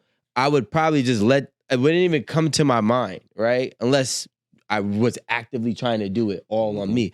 But once you would automatically say like, "Yo, this is easy pussy." That's not what she said. That isn't what I said. But real talk, I actually had a friend. She's beautiful. It's a beautiful, easy pussy. It starts to your mind thinks a little bit like. I had one of my bros. I tried to warn him about my friend. Mind you, this is one of my closest friends. Like she bad as hell too. So I'm like, she. Because I've seen her friends. She's 27. Okay, what it really is that she was a little bit of a user. Like she don't even really be liking niggas. She would just be like, all right, you like me. All right, we could go on a date, blah, blah, blah. Like, I really don't know. I don't know. Cause she don't even like to tell me, but I just be fucking listen. And I'm like, it's called an escort. I'm like, yo, listen, I know you probably might like her. You might think she's giving you attention and you probably think you're about to get an in right now. But I was like, don't even go down that road. She's not really with it. You'll probably take her out once, so y'all probably do whatever. But I was like, that's really gonna be it. So don't like go liking her. Just they still continue. What his fool ass do? They continue, and mind you, I'm starting. He was like, "All right, I heard you, blah blah blah." But then she started telling me that they, and I'm like, okay, all right. Later down the line, he's like, "Oh yeah, we were dating for a couple, like we went on a couple dates or blah blah blah." But they were trying to wipe the hoe. That's so crazy. What did I tell you though? Just take them to get sangria for $34.99. Hello, and you're gonna get the same result. Now let's just say I invite Amanda to my party, or Amanda's friends, her and her friends to my party, and I got my homies at my party, and I'm like, all right, look, he's cool. Him right there, he got money and he be tricking. It ain't, all you gotta do is give him a little attention and he throwing the money out. You gonna go get some money from him? That's not what sells me though. I was about to say that's not the same. That's not the same situation. And he looks like your type. Whatever is your type, you know. But just FYI, these are not comparable like scenarios. Okay. So hold on, paying for some pussy. same bro. We in the same friend circle, right? And I used to like one of his friends. We dated on and off for a while. What's happening here? But I used to be like, yo, like, what's up with your friend, blah, blah. And he told me, leave him alone. Leave him alone. He's not a relationship type of guy. I know what you want. That's not friend is it. he? What she do? Huh? What'd you do? What'd you do? I mean, I did what I wanted to do, but he told me, you're literally proving them right. Yeah, why'd you do it? Because I'm stubborn and I don't really take the advice that I asked for. You stubborn? But are you driven by desire? I think no, that's not what it is. That's not what it is. My point is, my friends know what I'm looking for when I'm trying to get a guy. You're talking about this guy has money and he tricks on, like, that's not going to make me want to say, okay, I want that one. And she will fuck you. That's the, like, when it's like, oh, wow, this is easy. I got to just have fun. Like, that's all I have to do. Because if you didn't tell us, we would move on our own discipline. We'd have been like, I know what she's on, whatever. But then you said, hey, you know what I mean? Pluto ski. So I mean, people are going to do what they will with the information that you give. Water park. If it don't got nothing to do with me, I already did my due diligence. No, but what we're saying is, if deodorant. I was thinking about that earlier today because I've always said that like that my whole life. It's cool. It's never too late to, you know. No, it is. It's all right. That's how I say it. That's how I say it. Because my 19-year-old cousin, when he be spending his money on stupidness and his excuse be, I'm young, I just be wanting to slap him. It's all right. You'll see, nigga. People swear this world's gonna be here for another 25 years. Like, it's crazy. Really, I don't even know why people. My nephew lives with us, and I was like, "Oh, okay, that's cool." She's helping them stay. She's helping them by allowing them to stay there, and they're not paying for anything, right? And then I was like, "Damn!" I said, "That's dope." I called her Helen Jr. because like Helen is my grandma, and like everybody stayed with my grandparents. But anyway. I was like, so are they saving? She's like, child, I be seeing DoorDash this and Uber Eats that. And I was like, okay, so what are you going to do since it appears to you that they're not, saving aggressively? Oh, and also it's her nephew and his girlfriend. Oh, freeloaders. Well, I wouldn't call it freeloaders. It was kind of like my cousin was helping her out because she knew her and like, I think her mom died and she was like in a bad situation, whatever. And my cousin got a sweetheart. And I was like, so what are you telling them to make sure that they're saving? She's like, I don't feel like I should have to tell them anything. I was like, yeah, but some people don't know. If you didn't have financial literacy from your parents or you didn't see your parents save or you just ate 20 and you just don't know how to save, then I think it's okay. You know what I'm saying? Somebody to step in and let you know. And I told her, I said, well, won't you do it for them? I said, make them pay you a certain amount of money and you don't take nothing from it. You just put it like in a high interest account. And so when they're ready to leave, just give them the money or don't give it to them. Give it to them like, I don't know, in a couple years or something. Let it sit and make money. There was a similar story I saw online about that. Did you see that? This was literally just a conversation between me and my cousin the other day. And then I say, well, okay, how about this? Make them, and they both work. I said, well, how about you make them show you their bank records once a week? Like, that's the toll. That's the payment for living in this house for free. Like, free. They ain't paying now a bill. So she was like, I just don't feel like I should have to do that. I said, I get it. I know you don't, but I really feel like you're doing them a disservice by, like, not being in their ass about saving money when that's why you're giving them a free space to live, So like you said, a lot of people think that like shit is about to get tough. I done already started figuring out like where to cut stuff at. There was this story online about a landlord who I think watched a young girl grow up like with her tenant, and from the rent that they paid monthly, like she put aside a college fund for the little girl. Oh, wow. Right. Nice. But then there became this discourse online about like, why would she do that? Like, if there was money being put aside, like, why wouldn't she let her know? What if she wanted to use that for something else? Or maybe the argument was like, okay, so all of the money wasn't going toward the rent. And I guess like they didn't have to pay that much in rent if she wasn't using the whole thing. I don't know. Or maybe And she I was don't just even a good person. exactly. I don't know why it was being seen any other way. Now, people But just be wanting to argue. right. Basically. Question: is it so the landlord was putting aside Aside the the money money. for the child of her tenant? Right. Because she didn't have to do that. Child, we lost. We are lost. And we so used to seeing shit online or bad things all the time that when there's nothing bad, you try to find or make something bad about the situation. Right.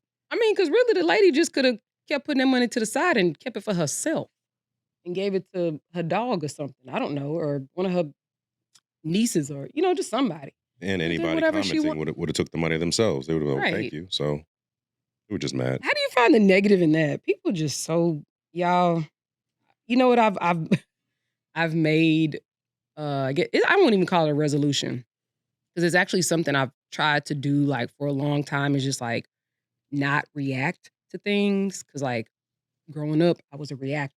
Like somebody says something, I say something back without thinking. Somebody, like I'm the kind of person, if you hit me, my first reaction is just to automatically hit back. I was very much a reactor. But just over the years, I've tried to like just grow out of that and do better. And one thing that I said I'm going to do this year is stop putting resources, whether it be my mental resources, whether it be my sleep, because I'm up online talking about or reading or doing whatever, anything that I cannot affect, I just got to leave it alone. I'm not finna go back and forth with nobody about, something that they clearly don't know that they're wrong about. I'm not trying to convince nobody at all. Because it's not worth, like this, the climate of things right now, it's just not worth it. Because we're going to be stressed the fuck out. You got to know where to draw the line. Like, I already got enough stress in my life. I can't. And all the stuff we see on the news anyway is just like, it's like creating chaos, like on purpose, So I just can't put anything into that, babe. I just turn the shit off now. I agree. I feel like that makes me a little bit of a meaner person these days. Because I'm like I'm calling it selfish, but like in a positive way. Like I feel like I'm having a very selfish year. Anything that is out of my control, I'm not bothering with it. Anything that doesn't have to do with benefiting me or what I got going on, not bothering with it. But I feel like on the outside looking in, people will be like, all right, well, Amanda is just like very short tempered and she don't want to deal with shit. And it's like, in hindsight, no, I don't. I don't want to deal with shit. Like, if you calling me, you really got nothing to say, I'll be quick to tell my friend, like, don't call me. And that sounds fucked up, but like, don't call me. If you don't got nothing to say, like, if I answer the phone and you just like, hey, girl, I'm literally on the other end like, hey, like, what do you got to say? And because if you don't have anything to say, this could have been a text. So I don't have to waste my time, like, even with the small talk because I hate small talk too. Like, I feel like it makes me mean. But I don't want to, I feel like my time is being wasted when shit like this happens. What about when they FaceTime you? Well, I don't like FaceTime all the same. That's what I'm saying. It's even worse. Like, why are you FaceTiming me? Like, for what? I don't get it. But that's honestly a little better so that they can automatically see the distress in my face. So that they can hurry up and wrap it up.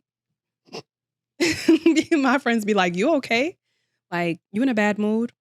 No, I'm actually, yeah, like I'm actually fine. You wanted something? You okay?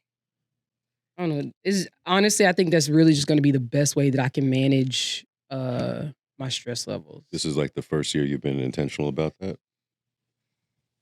Because I mean, a lot of things I just be like, all right, I don't care. But it's like things that I'm actually passionate about, and I'm passionate about them to the extent that I want to educate people on things so that they don't go out into the streets looking and sounding stupid because these are people I care about. But if you're not a person that is willing to understand that there's multiple sides to a story, or everything is a conspiracy theory to you, or everything is they. First of all, who the fuck is they? You know, like people who just aren't willing to listen. I can't, you know, it's not worth it for me to convince them. And it's really not worth their time trying to listen to me convince them.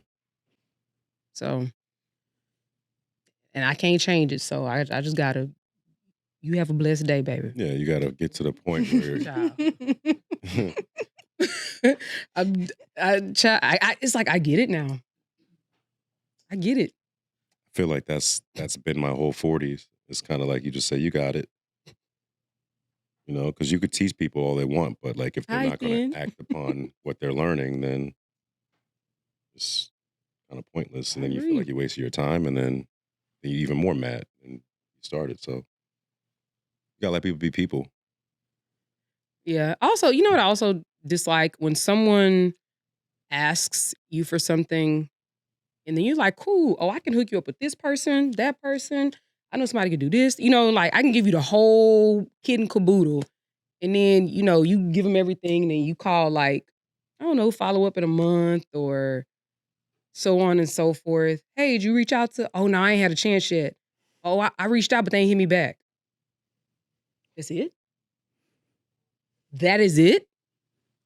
Like, you're the one who wants something. You are desirous of something, not them, not me. I'm trying to hook you up. I'm trying to put you down. But you that fucking lazy. And then I done reached out to my people saying, hey, such and such is going to call you, X, Y, and Z, you know, help them out. And they're like, sure, you know.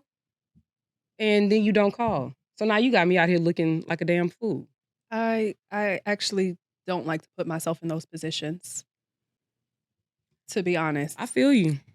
I mean, resources are everything, to be honest. Like, sometimes it's who you know that can make a difference.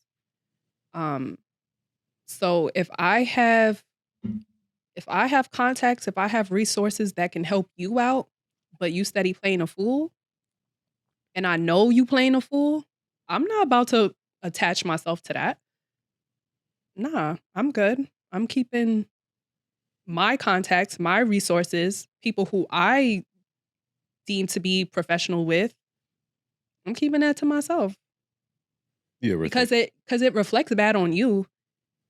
But even before it even gets to that point, do you ever just think about who's asking you and how long they've wanted this? Because like, if someone asks me to do something for them and like, oh, can I get so and so's number? I go through like I go through a question. I gotta know because again, it's gonna reflect bad on me. But be like, yo, you said you was gonna do this 6 months ago. Blah blah blah. What happened with that? Like I asked them what's going on with them. No, I think it's definitely good to vet them out. Like, first of all, I don't just be handing out people's numbers. Period. Like, okay, what you want? So I know that this is the right contact for you. I'm gonna make sure it's okay that I give the number or whatever. But yeah, I'm gonna ask a couple questions first. Oh. I don't just be like, all right, here. No. I should be better about it because honestly, if somebody's asking for help, and I won't even say like I have a soft heart like that. You know what I mean? But I feel like if it's something I can do to help, like I will. You know, and I'll tell y'all like a big ass fumble. When I was in law school, I had a classmate who he's a Kappa, and he wanted to be an agent. And I'm sure Rico knows, like one of the biggest agents right now is David Mulugeta. And he's one of my friends from college, right? So this guy that's in my class, my law school class, he was like, I don't know if he was telling me like he want to be a agent or some or other. I was like, oh, I got a homeboy that's doing, mind you, he's very young in his career because I think he may have still been in law school when I called him about, you know, like, can somebody reach out to you? And he was cool about it. He's like, hell yeah, you know, give my number, no big deal. And then later on, I happened to ask, I was like, hey, did you ever reach out to my boy Dawit? And he was like, nah, man, blah, blah, blah, this and that. I was like, oh. But the thing is that, mind you, it's his frat brother. So that's like an in already. Like, it's an easy in. And then, mind you, and look at him today, like, look how big he is, and I'm not saying that could have been my classmate, but that's obviously a really great contact to have, or someone who could have been a mentor, because he was already on the path, even though he was still in law school, But yeah.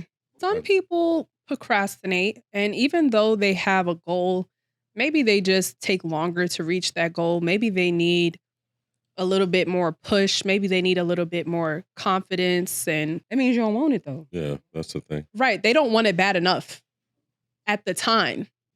I say period. Thank you. Because people will talk about it and call that a step. Like, oh, I inquired about it. And then don't do nothing with that. Nah, I don't really agree. If you know that that's your ultimate goal in life, maybe you want it at year one, and you probably don't have, you feel like you don't have the resources or the confidence or whatever to feel like you can get it in year one. But probably by year 3, you're like, all right, I'm serious about this. And you do the adequate steps to get to what you need. Maybe year 1 just wasn't your year. What I'm saying is, like, don't be out here asking people for help, people that are willing. Right. Racking their brains. So I'm like, oh, I got a connection here. You know what I'm saying? Like, and then you don't follow up. Because typically if someone reaches out to me and they're like, hey, X, Y, and Z, I'm going to find what it is they need. I'm going to reach out to that person. Hey, do you mind if such and such, blah, blah, blah. They be like, yeah, cool. Hit me up. Or I'll send an introductory text or something, or email. And then you don't follow up. Yeah, because they want you to do the second step and the third step, fourth step. I'm just like, first of all, you wasted my time. Like, why? Well, I think that talkers are attracted to doers. And I feel like, honestly, in reality, they make a good team. Honestly, there's the motivation is there. For you to be a talker, the motivation is there. I don't know why aren't you a doer? Maybe you push that motivation onto someone else who is going to do the actual work, and you can keep up with the motivational speeches and we can do this. This is our year. This is our year. Like, the beginning of the year, everyone's a talker, But you got to see who actually puts in the work. Because a talker, that's their doing. Like, that's their job. Yeah, that is their due. So that's all. That's their extent. That's their job. That's a good point. There's people that do, and there's people that talk, and that's their due.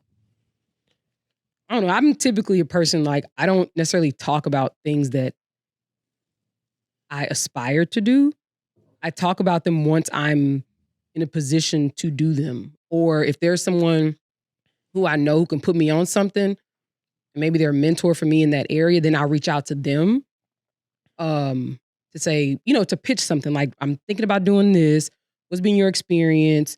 X, Y, and Z, because I don't know and they know.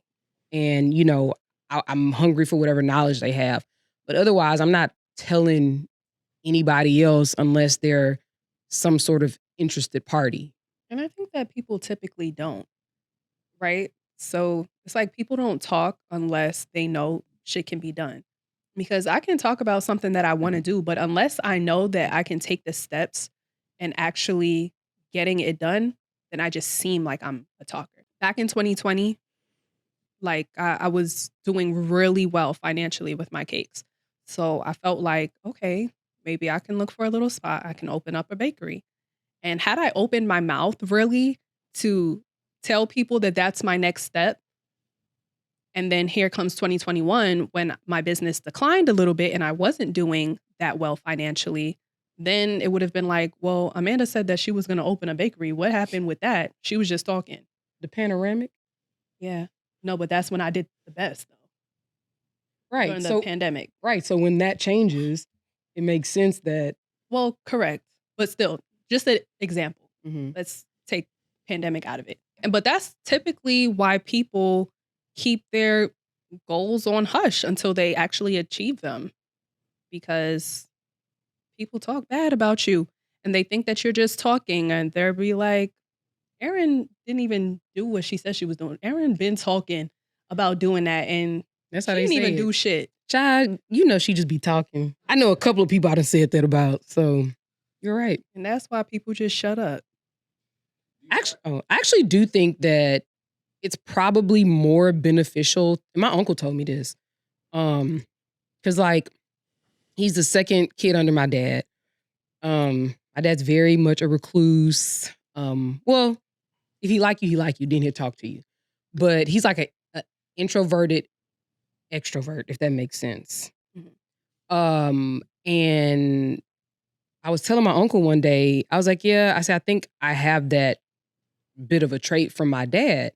And my mom's like a super people person. Yeah, I'd be like, ugh. She'd be trying to help everybody and stuff. I'd be like, I said, go ahead, superwoman.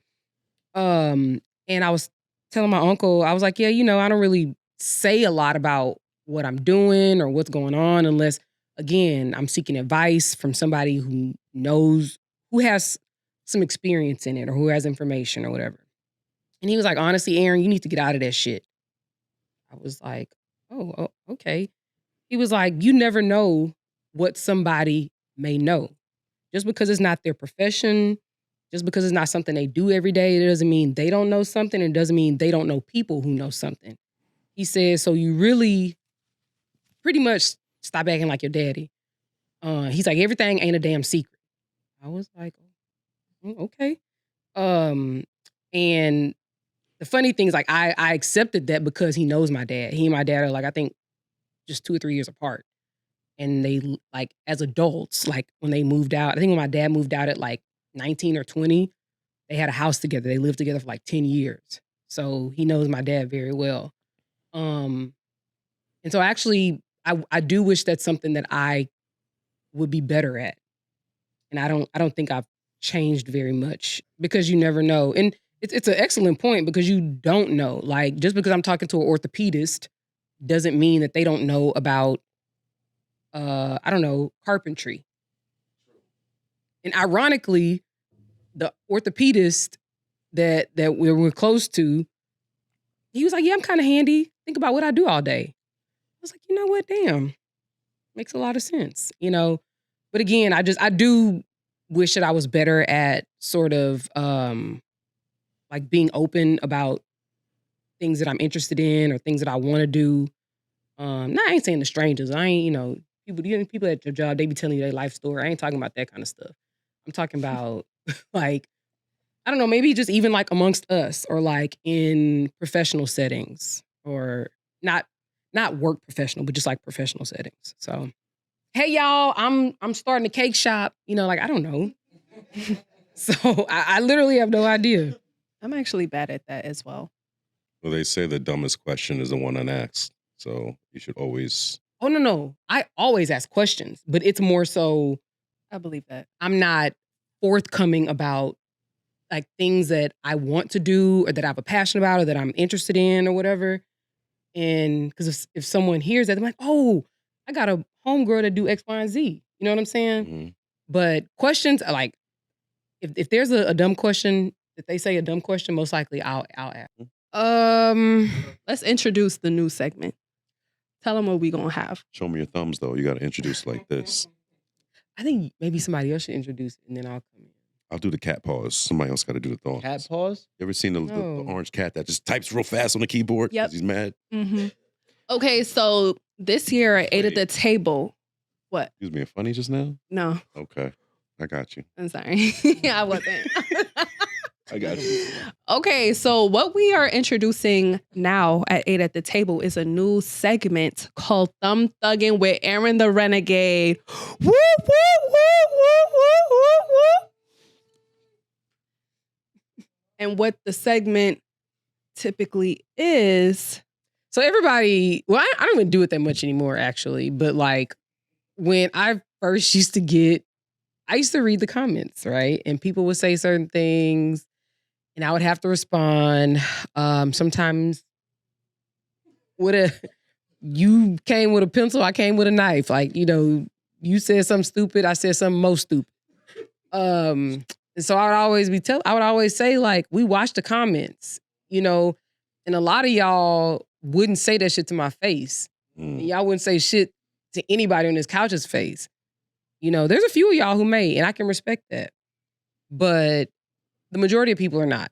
And so Alan, in his divine wisdom, said that we should start calling out comments where people get out of hand or they like bigging us up.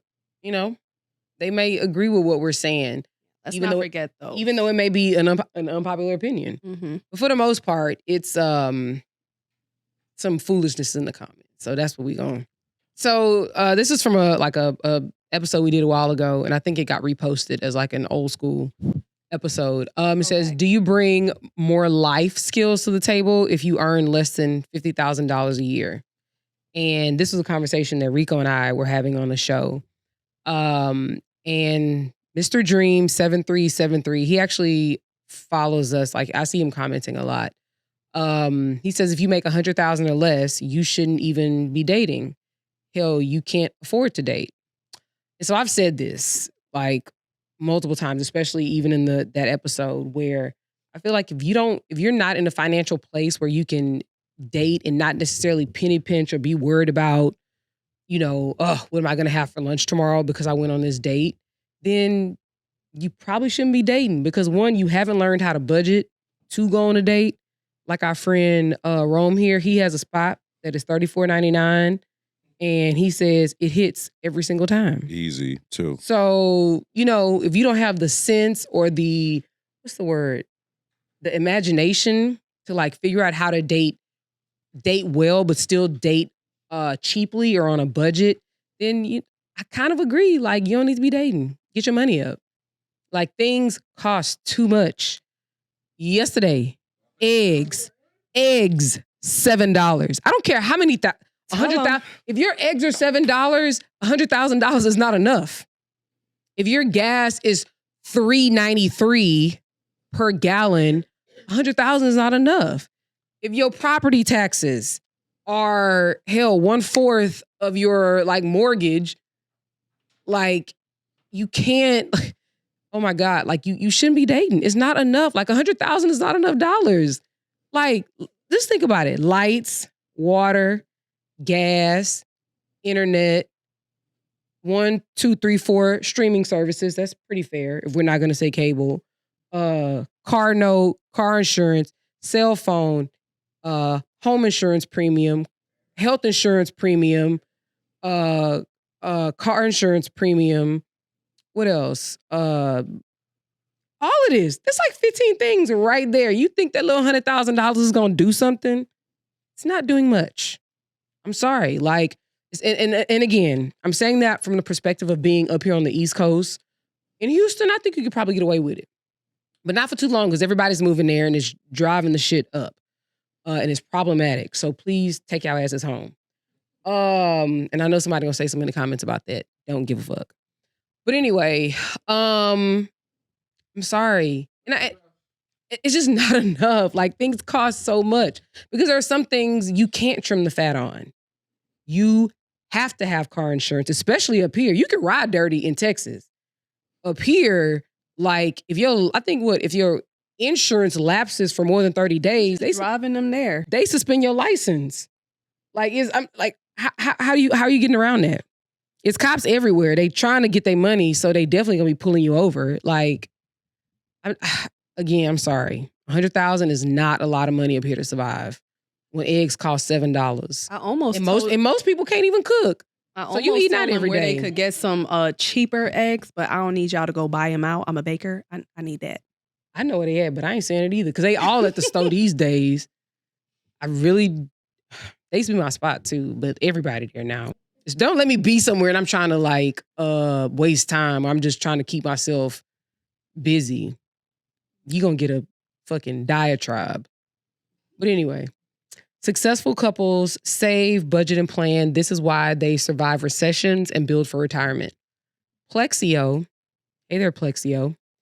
He says exactly which is why 50-50 is required. Anything less is considered a bum to me. And then Young Blue 223, shout out to Young Blue. We can't see your picture, so I don't know if you're male or female. Nah, that's a woman. It seems to be a woman, but I'm just saying I could actually see a man saying that. Okay. Anyway. But I understand. Personally, man, do what works for you. Maybe one person pays all the bills and you do everything else. I don't know. Maybe you buying all the dog's clothes and food and shots and insurance. I don't know. Or maybe you're paying everybody's health insurance. I don't fucking know. Like, just do what works for you. I'm like, real talk. Speaking of finances, 50-50 is finna be a real thing for a lot of people. Shit, it might be for me. I'm scared, but shit might happen to me. But I hope not. I ain't even lying. I'm sweating and everything. Damn. Open the door for her, please. She is real life sweating. But what I'm trying to get at is like, we're at a point now where like we have to trim the fat. So in order for us to actually be able to like continue saving or putting away money or whatever, and we're also spending more money, we have to figure out how to trim the fat, how to figure out how to like maintain our lifestyle. So maybe you only eat the in-season fruit, or maybe you eat chicken, I don't know, 3 nights a week and steak the other nights. Like, we have to find like creative ways to figure out how we're going to do this. And to be honest, 50-50, I really do think is going to be a thing, because I just can't see one person shouldering what's coming. And the only reason I'm saying, and I haven't lived this, but I remember talking to maybe my grandparents, it was somebody. My grandpa always telling stories, but he was just talking about like how bad the 80s were. And I think being in Houston, the 80s probably weren't as bad like as it was like up here, because New York was disgusting. Yeah, but the 80s, you got to think about it. Crack epidemic. People was paying like 10% interest for a car note, or a house note. Well, maybe car note's not that bad, because I think some people will be paying that now. But can you imagine 10% interest on your mortgage? Man, you ain't gonna never pay that shit off.